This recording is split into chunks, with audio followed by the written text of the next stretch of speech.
You're listening to The Conversation with Model Mind AI, a weekly check-in with Angela Schultz and Loren Horsager on how to lead through change, stay curious, and get AI ready.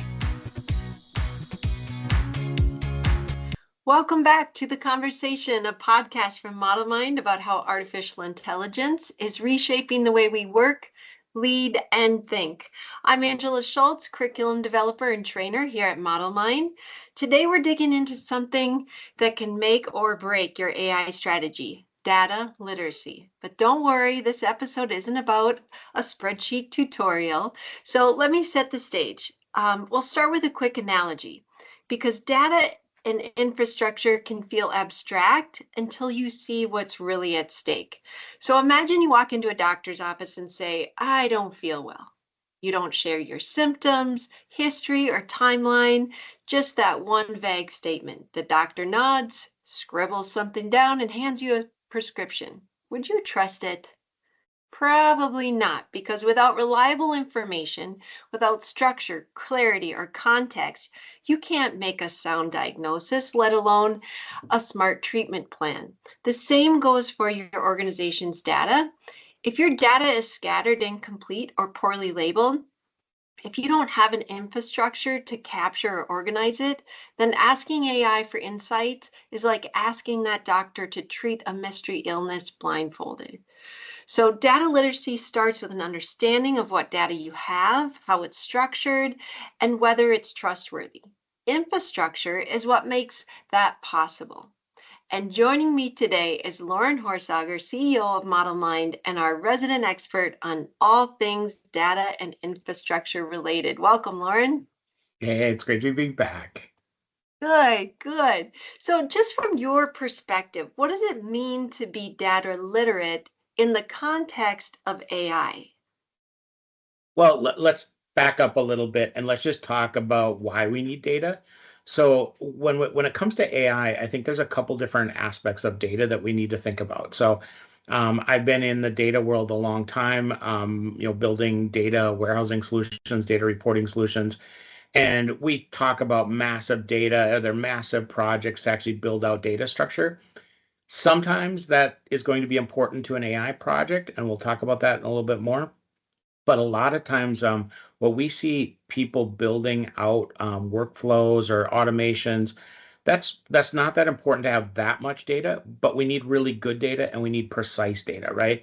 So I think, but we need it from a different perspective. We need it usually from an example perspective, because that's how we show the AI how we want it to act, by giving it examples versus giving it millions of rows, of historical data or something. So as we're thinking about that, it kind of then leads to like two perspectives on data.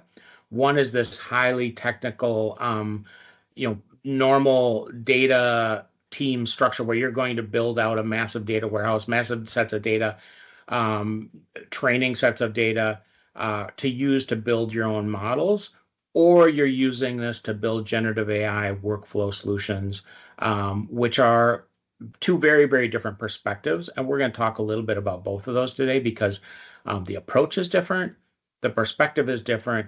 But as we think about data, in all of these cases, we need to understand, what does the AI need to work with in order to solve the problem, right? Mm-hmm. So, we talk about this a lot with generative AI, that generative AI solutions, the great thing is, everybody can talk to this because it's natural language. And that's fantastic. And so when we're thinking about that from like, how do we build out an automated system using generative AI? Well, it's interesting because we really treat that like a human response, right?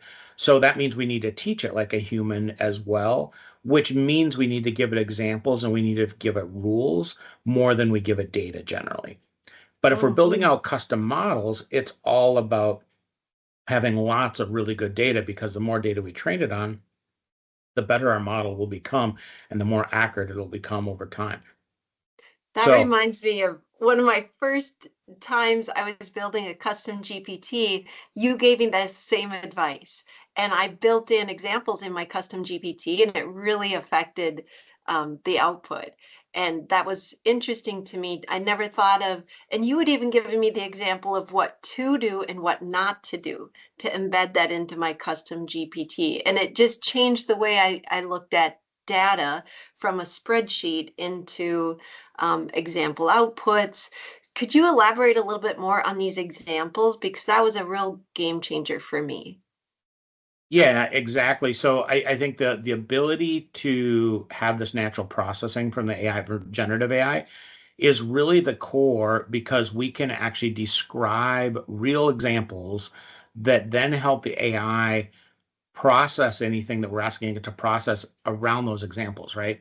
So let's just take a case, and we'll talk about this case a few times today, but I just got off a call with a client, and they're actually building out a solution to analyze legal contracts. And so we're getting good results, but it turns out there's cases where we didn't understand or didn't know.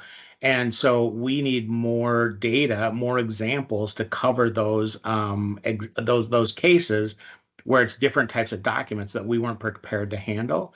And so this happens all the time. I was reading a good article this morning actually about um, I can't remember where this was posted, but it was a very good article about why a lot of AI solutions fail when they go into production. Well, the problem is, have we tested this with production quality data, right? Which is usually messy, it's usually inconsistent, it has problems. Well, when we go through these data projects, we're cleaning up all of our data, but is that the way the data comes when it's in production? We want this to be real time, analyzing something in real time. Well, we need to test our solutions using that kind of data so that we can handle all the things that come up, right? So that's kind of the perspective there. Hmm. Hmm. And then one last thing I heard you say is quality over quantity kind of stood out to me. That it's not about how much data you have, but the data you have that matters. Do you Yeah, find and that to that's be definitely true? true.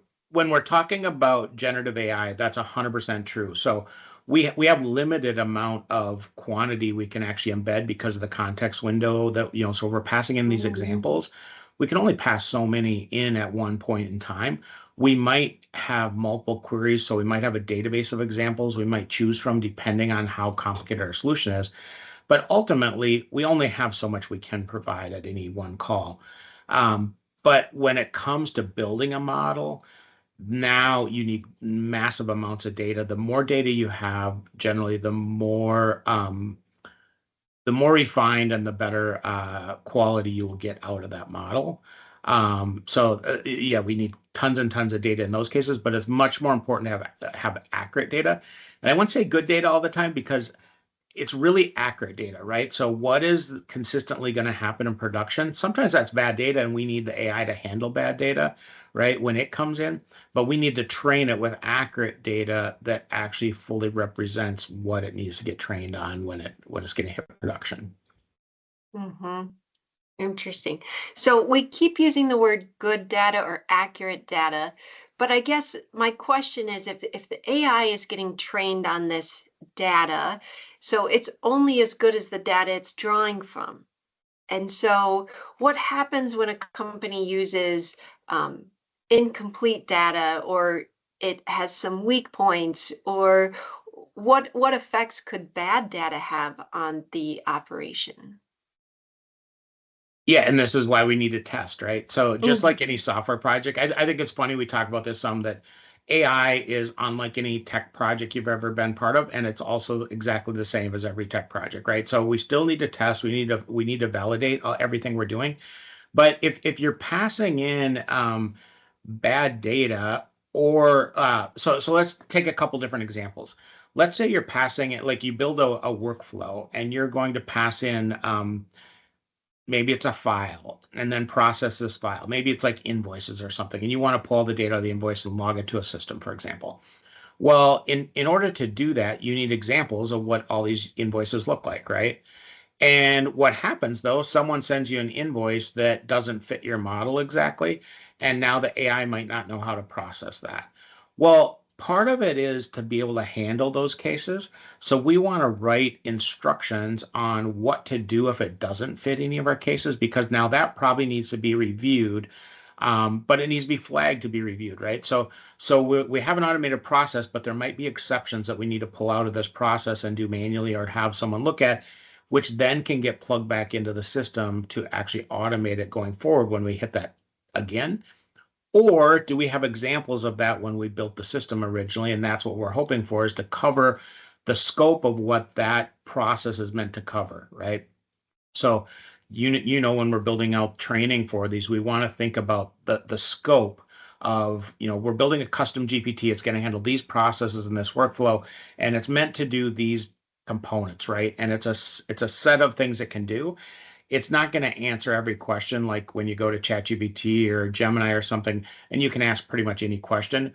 We're trying to refine it so it answers things properly in this scope. In order to do that, we need to provide really good information about what's in scope, what's not in scope, what to do if it's not in scope, the examples of how to process it when it is in scope. And then you mentioned something earlier.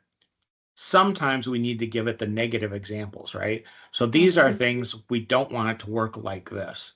And the AI uses all that to analyze when it actually runs through your prompt with the data you're passing in to actually understand and make the right decision based on both the positive and negative examples that we're giving it to say. So let's say we're writing marketing content. We say, we want you to be professional and funny, but we don't want you to be, to use certain language or to use certain words or things like that. So we'll define both the positive and the negative, which gives us a much clearer picture of how the AI can run. That's interesting, because as you were talking, I was thinking about it as a prompt in a much smaller scale. And we use words in class like parameters and constraints, and how that can really strengthen your prompt and give you better results. So you're taking that very simple concept and building it into a bigger model to get out a consistent response. So yes, we use words like that all the time, of act like this, not like this. And it really helps to kind of dial in and fine tune those responses as well. And that's where people start to get these positive response, because it starts to feel personalized and it starts to align better to their projects and and what they're trying to do, and requires less editing or iterations on their part. So I can see where we're adding in these examples of these constraints can be really, really powerful. Now, another thing we do is, on a smaller scale, I often use AI to help me create a higher quality of knowledge or data that I can build into my custom GPTs or into my prompts. Is that something you do on a larger scale as well? Sure. So that concept's called synthetic data. And so we can actually have the AI, separately help us build out synthetic data, which, let's say we don't have enough data. There's all sorts, you can get really deep into the technical aspects of this and how good it is, or, if you think of like black swan moments, like what are you missing when you're doing that? But if you take a data set and then say, well, I have 1,000 rows, I need 10,000 rows, and I want them to kind of be like this. Well, you can potentially build synthetic data to help build out. And that's really for when we're building custom models. But I think in general, like how does a team understand and think about this? That's what we want to think about, right? So I think we need to start thinking about how we get our teams to understand this when we're looking at building out like custom GPTs and workflows and things like that. It's really about the quality of the prompt, but it's also the data that's going to get passed into it. So if we think about a case, let's take a case like a database that you're going to process, right? So let's say you have, we do this a lot with clients. We're going to have a database that's collecting qualitative data, and we want to make it quantitative, right? So this is something that AI is very, very good at. And then, so AI is not going to do all your data work, right? So you're still going to use, once we've made it quantitative, you're going to use your normal data processing tools to run this. But the AI can actually look at maybe several fields that were filled out in a form, maybe open-ended text fields, and then it can classify and actually build out the additional data to quantify that data. But this is where having some good understanding of data principles and why we need to think about data is really important. The other reason is we need to understand the risks of using different data sets. So do we understand where the data came from? Do we understand how the data is changing? So there's a lot of standard data patterns that we need to be familiar with as we're thinking about this as users building out AI systems. Mm-hmm. Mm-hmm. You mentioned the word like how we think about data, and that reminds me of you recently recommended a book to me by a gentleman named Jordan Morrow about called Be Data Literate, and part of his big selling point to me was he talks about the 3 C's of data literacy, and they are curiosity, creativity, and critical thinking. And I love that he highlighted this in the world of data. How do you see words like creativity, curiosity, and critical thinking showing up in real AI workflows? Because that's a different way of thinking than the mathematical calculations that we often connect to the word data. Well, first of all, I highly recommend Jordan's book. He has several others, and if you are in, deep in data already, it's probably not the book for you. But for anybody kind of dabbling, trying to figure out how to become data literate, it's a great starting point to think. He has a few other books out there that get deeper and are more advanced. But uh, I love, and I was talking to him a while back here about this because I love the perspective of curiosity, creativity, and we talk about critical thinking all the time, right? And so data helps us answer questions, but we need these characteristics in order to understand and think about our data. And this is why, like, AI is not solving all the problems of the world. AI is there to support us doing this, but we need people who are curious. We need people who are creative and who are critical thinking, right? So we can come alongside the data. Now, the great thing is, even though we're going to use this in an AI process potentially, we can also leverage the AI to help us build out some of these solutions to actually make good data decisions on how we're managing this, how we're processing this. So we talk about sometimes about how AI kind of happens at multiple levels at the same time, right? So we might be building out an AI solution, but we're using the AI to help us think about how to build out the right solution for that problem, right? And that's where the curiosity, creativity, and critical thinking come in. But those are all just great skills to have. And I think they apply 100% to AI, not just to data science and thinking about data, but they definitely apply there as well, because you have to think about what are you trying to do? How are you going to do this? And how do you expect the AI to work with this data?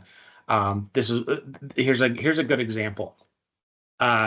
We get asked I'll very often, I want AI to, look at my database and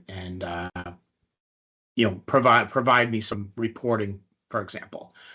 Well, again, we talk about one of the limiting factors of AI is this context window. It's not very big about what it can actually work with at any given time.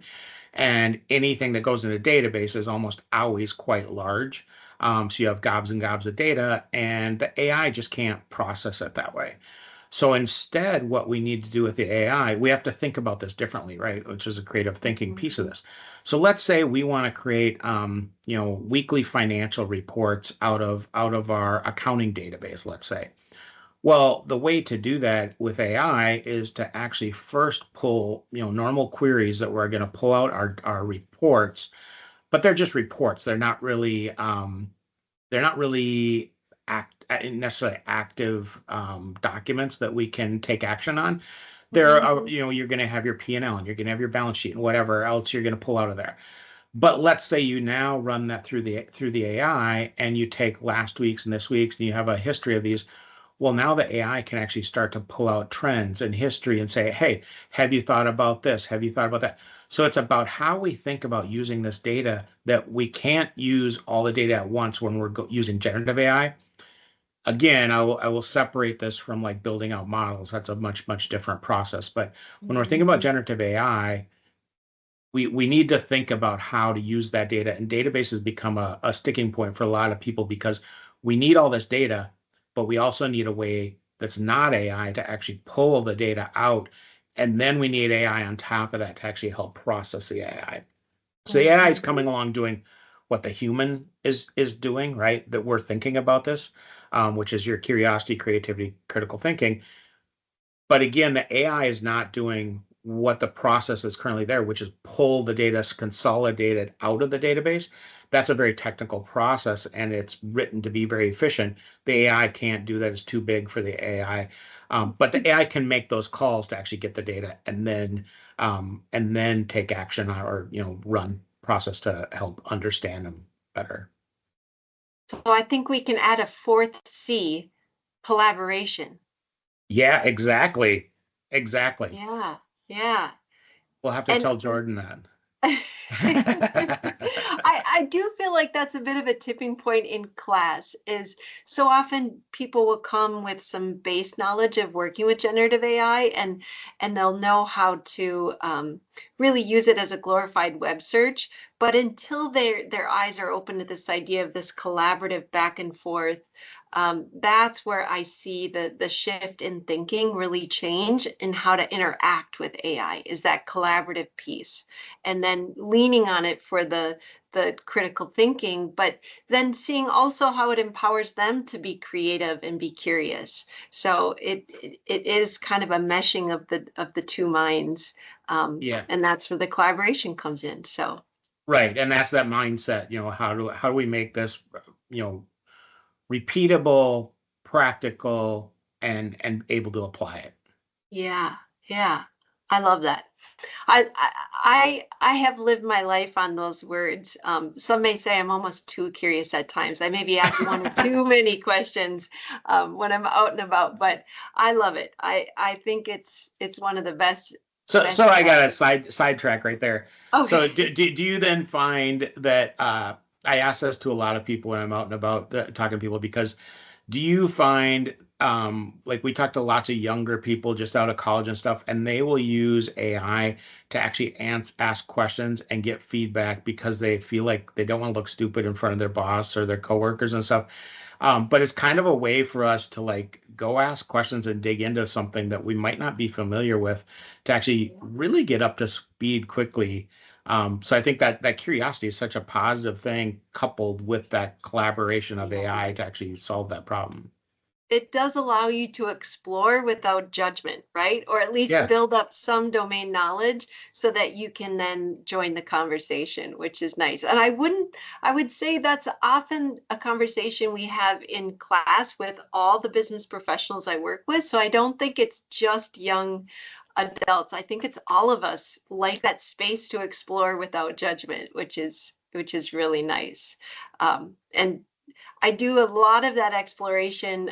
You and I share a love of using ChatGPT voice mode, where we can have those conversations and ask questions and have that conversation to dig deeper into a topic. But in this age of intelligence, it is so amazing that we have access to all of that, right? Yeah. And that's what is such a treat. And actually, that lends itself really well into the next question I have for you, because often in class, people get a little anxious or apprehensive, or they don't feel like they have a strong skill set when it comes to interpreting data or knowing even what questions to ask, right? And so oftentimes I feel like people are stuck in what I would consider the first level of data analysis, and that's just descriptive. So you're sitting in a board meeting and somebody throws a pie chart up on the screen and it tells you what has happened in the past,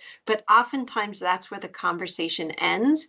And I have a background in math education, and so this is kind of my sweet spot. And I love bringing some of this into our AI classes now, because especially with spreadsheets, or you mentioned qualitative or quantitative data, whatever the data looks like, we need to take it beyond just asking what has happened, and we need to bring it into the current and even into the future, right? So I mentioned descriptive, basically just asking the question of what has happened in the past.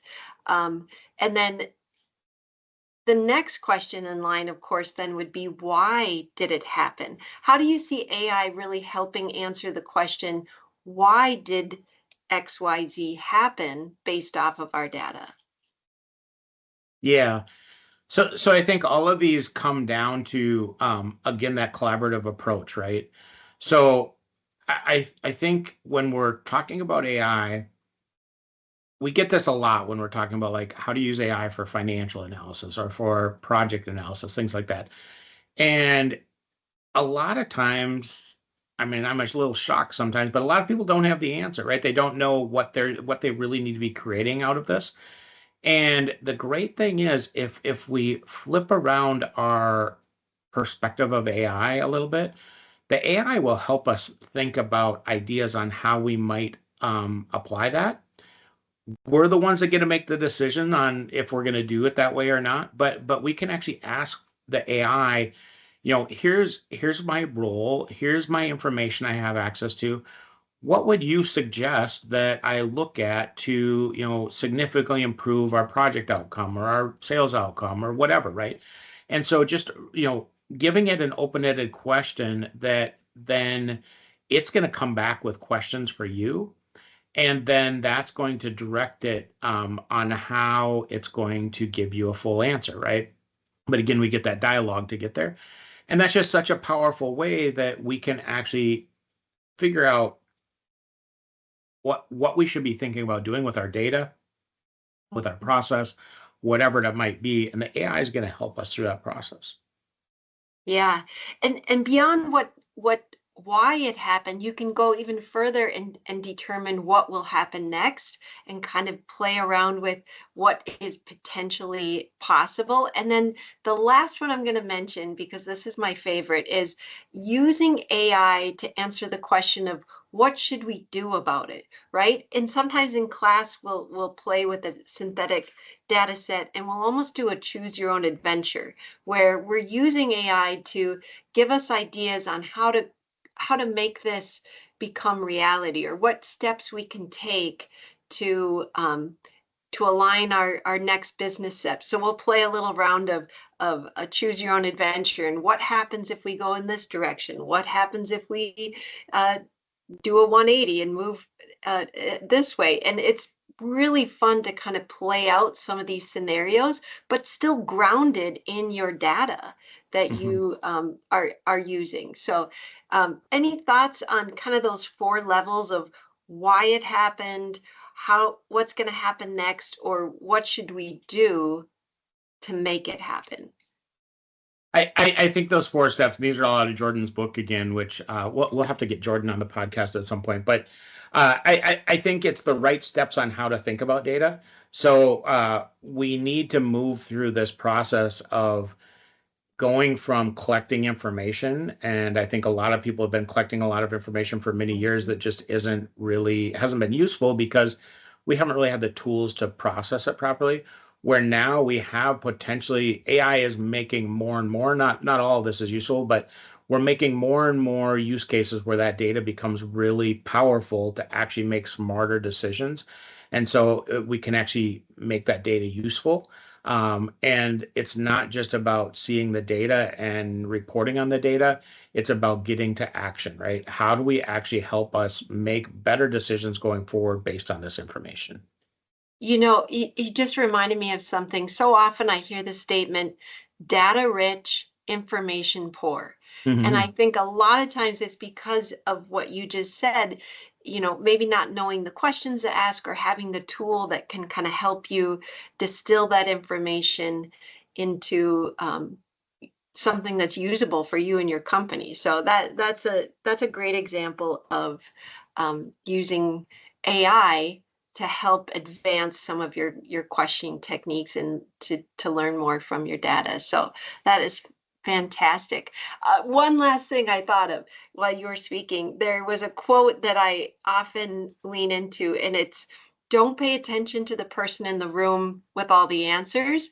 Pay attention to the person in the room asking all the questions. And I think this is a good example. Like, I want somebody on my team who's going to ask questions about the data that we have, Yep. right? Why is that happening? What will happen if we do this? And kind of playing with those scenarios, using, but grounded in some data-driven decision making tools. So Right. and maybe I like that quote because I'm the one usually asking questions. You are. You It are. makes sense to me. So I like that quote. Now, you have such a good history in working with all these different scenarios with all these different companies. What data do you need for different AI use cases? Yeah, so I think, yeah, let's get down to, practical sense of Yeah. what this means. Well, let me just back up to what you just said. So one of my cases that I love to talk about is, we'll use AI to write software code. And one of the things I think is really interesting over my career, I've written a lot of code and worked with a lot of different developers, and I'm a pretty optimistic person. And however, if I have the AI write code that way, it's not always great. And I've worked with a lot of negative developers in my history, and they frustrate me to no end, but they add a huge amount of value to a project, right? So it's not just having the information, it's also having the perspective that actually gets you to the right result. And so, I mean, and in some ways that's information, but the great thing about those negative developers is they look at every way something won't work. And, as long as you can move that and blend that with getting the job done, you end up in a much, much, much better place by thinking about all those negatives as you're going through the process, right? So I think some of this applies not just in the sense that of what we consider data, but in all the information that's going into how the AI is going to process, right? So kind of a side note there, but I think it's really valuable. So I want to talk about a couple things around as we think about like these use cases for data. So um, one thing we don't know is what was a model trained on, right? And so a lot of our answers, when we just go out to like ChatGPT or Copilot or something, we're getting back answers based on its training that we have no control, no information over. So what is the solution to that? Well, one is for us to provide more data along with our prompt. And then and we can tell it, hey, go search the web for this, or go look at a specific website for this, or don't use any of that, just use what's in the model, right? So we have options on how we control the AI models based on we don't know exactly what's in there. Now, if we train up our own models, we can know what's in there, but do we have gaps around, hey, it was trained on these pieces, but 20% of our questions, it never had training data to cover those areas. So it's going to give us bad data. So let's look at a few examples. So let's start off with some generative examples. And when we're talking about this with data, most of these cases are around automating processes. That's where we really see data usage in generative AI mostly. So let's take the case, I mentioned it earlier, but we have a project we're working with a client taking contracts, and we're reviewing these legal documents and looking for outliers in them, and then quantifying that and summing that up and then logging that to a database. Well, I think it's interesting. We got off the call today and we're like, all right, we were feeling pretty confident that we had all of our prompts, because all this is driven off of prompts, which essentially is our information in this case. It talks about examples and things that are in there. Well, we had cases where all of a sudden they're passing in additional document types that we weren't prepared for, right? So this is where our system goes off the rails some, because we weren't prepared for all the use cases of how it was going to be used. This is a very, very common problem when we're rolling out AI solutions, that we definitely have to document and know how this is going to be used so that we can actually make sure we fully handle all the types of data and all the information that's going to come out of that, and the different things that we have to classify or pull out of it, or what we're going to do with that document. So that's one of the critical pieces. to that point, we have another a client we worked with to build out a chat bot, an internal chat bot for all their salespeople across the country. And in the process of doing that, one of the ways we think about this is how do you test systems like that? And testing is a really important piece that people don't think about enough when it comes to solutions like this. So what happened is they wanted this chatbot to answer all these questions, sales questions on how to handle different challenges, how to talk to people, all sorts of things, right? And so what we did is we start off any project like this, come up with 20 questions that start to define what the context, right? We kind of draw it out as a circle, like what is the context? And well, what we found is, okay, we wanted to answer this context of responses, and we have 5 test questions up here, we have 5 over here, we have 8 over here, and we have none in this big area here that is a whole bunch of other topics, but we didn't ask any test questions for that. So if we didn't ask any test questions, we're probably not going to get good responses there because we probably haven't provided the context and the information on how it should respond to those. So this is where the testing process gets really challenging. And not challenging, there's a process for this, but it's just that you have to go through the process, otherwise you miss it. And then what happens is people say, well, the AI didn't work. Well, the AI was never trained to respond in that case, right? So it's up to us to make sure we're fully training this out. And we'll talk more about this in the future because we have some training on how to build out these tests, how to manage tests, to get a product rolled out, but also how to continuously update those and retrain and retest to make sure you're fully validating this. Because one thing that happens is someone changes something, well, the prompt changed and now it works over here, but it broke it over there. We need to make sure we're handling all those use cases. So, and when you say a good response, are you really looking for a response that's also consistent? Like, I think in that use case, when you have multiple people using it, you really want a similar response to be for each input, right? So a good response is a consistent response. Is that a way to think about it? Yeah, I would 100% say that. We were doing training once way back, and one of our tests was people had to go create a script. This is a weekly training, an hour a week. So for the next week, they had to go create a script, a prompt that would generate a 5-minute script to explain their company. And what was funny, then they posted it to Teams, and we were looking, I was like, oh, they got a perfect. It was supposed to be, 5 minutes. So it was like a 2-page script, and he got a 2-page script. It was perfect information. And he posted his prompt, which was 1 sentence.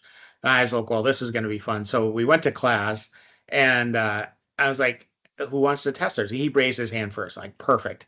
So he's like, here's what I did. And I'm like, yeah, worked great. Like, run it again. What's it going to say today? And he got back a 1-sentence response, right? And that's part of the challenge. So when we're testing, it can't be run once. We need to run it. We usually say a minimum of 5 times, depending what we're doing. Sometimes it requires a lot more of that, just to try to understand the consistency of a response, because, we're almost always looking for consistent responses. Even if we're thinking about like marketing where we want unique, creative responses, we still want them consistent in the voice and the way it's written and the length and, what we're asking for. So I think that's an interesting thing. Good can have different definitions depending what your outcome is, but it most likely means consistent as well. And you're drawing attention to something I hadn't thought of. I'm sure a lot of people blame the tool, but maybe don't realize it's the data that's causing the problem, not the tool itself that's causing the problem. And so it makes you rethink about data as more of a knowledge base than a table with a bunch of numbers or an Excel spreadsheet, right? It's really the knowledge that you're giving it to base those responses off of. Yeah, we are generally the problem. And, we talk to people and they usually don't want to hear that. But ultimately, think about it this way. AI, if you're using generative AI, it is similar to hiring an intern.